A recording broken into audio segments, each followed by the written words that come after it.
Vítam vás na dnešných regionálnych oslavách 81.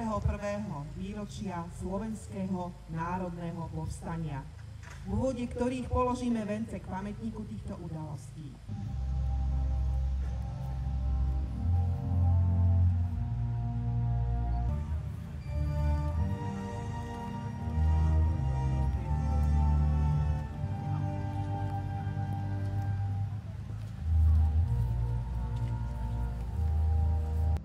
K pamätníku pristúpi aj poslanec Národnej rady Slovenskej republiky a primátor mesta Liptovský Mikuláš Ján Blháč spolu s poslancom Žilinského samosprávneho kraja a zástupcom primátora mesta Liptovský Mikuláš Rudolfom Urbanovičom.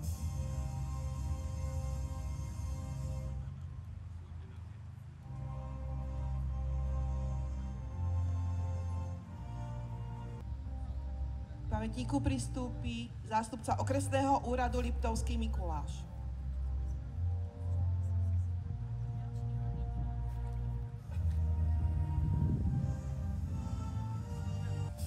Veniec k pamätníku položia zástupcovia okresného úradu Poprad. K pietnému aktu pristúpia zástupcovia Jednoty dôchodcov Slovenska. Veniec k pamätníku položia zástupcovia oblastného výboru Slovenského zväzu protifašistických bojovníkov Liptovský Mikuláš.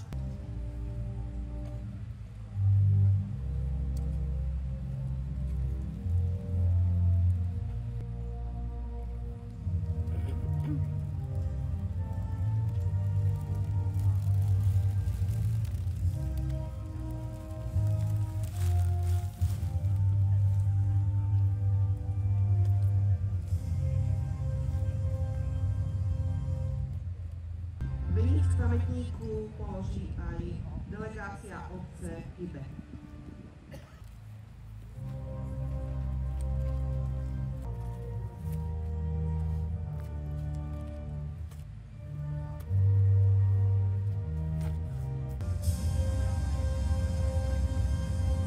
Veniec k pamätníku položia zástupcovia obce Kráľová Lehota.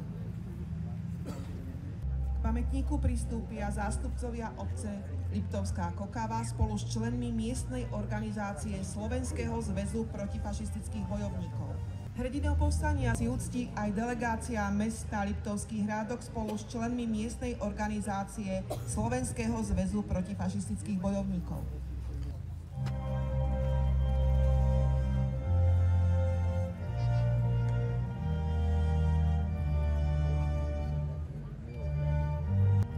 Hrdinom sa prídu pokloniť aj členovia okresnej organizácie Jednoty dôchodcov Liptovský Mikuláš.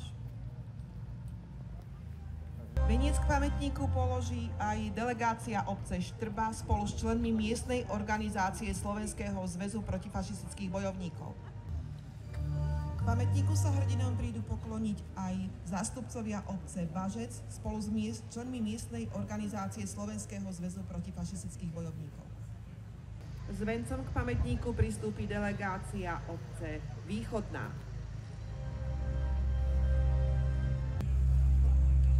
Česť hrdinom povstania prídu vzdať aj zástupcovia mesta Vysoké Tatry.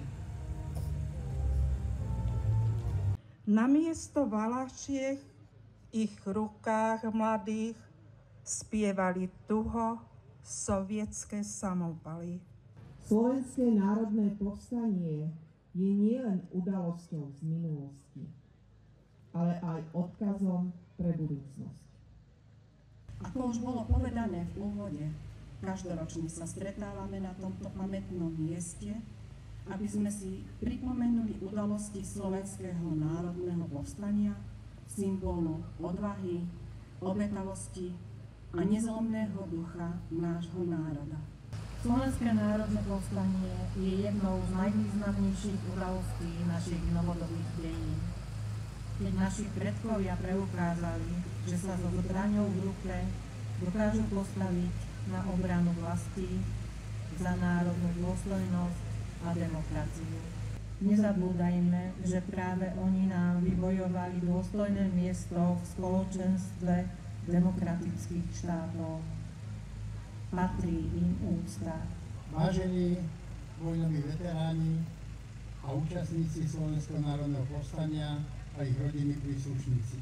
Slovenské národné povstanie je žliedlo našej národnej hrdosti, nášho sebavedomia a Slovenské národné povstanie bolo skúškou veľkosti a zrelosti slovenského národa. Slováci v 44. roku rezolútne odsúdili nacizmus a fašizmus. V prvom rade chcem poďakovať všetkým veteránom Slovenského národného povstania za odvahu, statočnosť, pretože s nasadením vlastného života bránili slobodu. V mene členov Slovenského zväzu protifašistických bojovníkov vás a nás všetkých chcem vyzvať, aby sme na odkaz Slovenského národného povstania nikdy nezabudli a naďalej ho v spoločnosti šírili. Naše povstanie bolo jedným z najväčších, bolo druhé najväčšie po Juhoslávii a usporiadal, respektíve zrealizoval to jeden z najmenších národov, ktorý v Európe žije.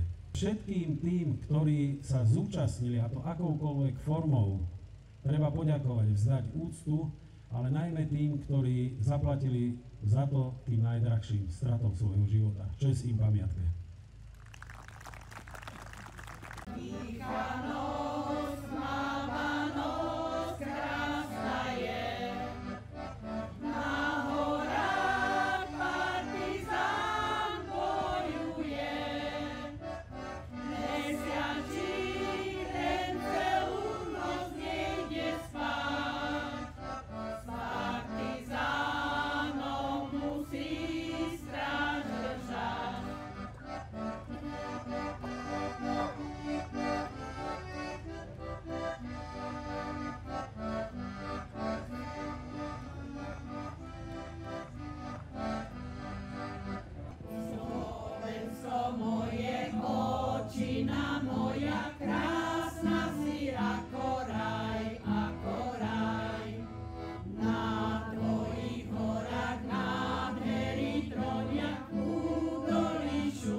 Keby som kráčal hoci temným údolím, nebojím sa zlého, lebo ty si so mnou.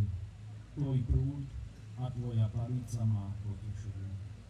Všemohúci Boh, ty si stvoril svet, dal si doň poriadok, zmysel a cieľ. Stojíme tu na tomto mieste s vďakou. Stojíme pred tebou a ďakujeme za obeť tých, ktorí priniesli najviac, čo priniesť mohli, obeť vlastného života. Pán Boh, požehnaj a ochraňuj vás. Pán Boh, rozjasni svoju tvár nad vami a buď vám milostivý. Pán Boh, obráť k vám svoj obličaj a daj vám svoj časný i večný pokoj. Amen.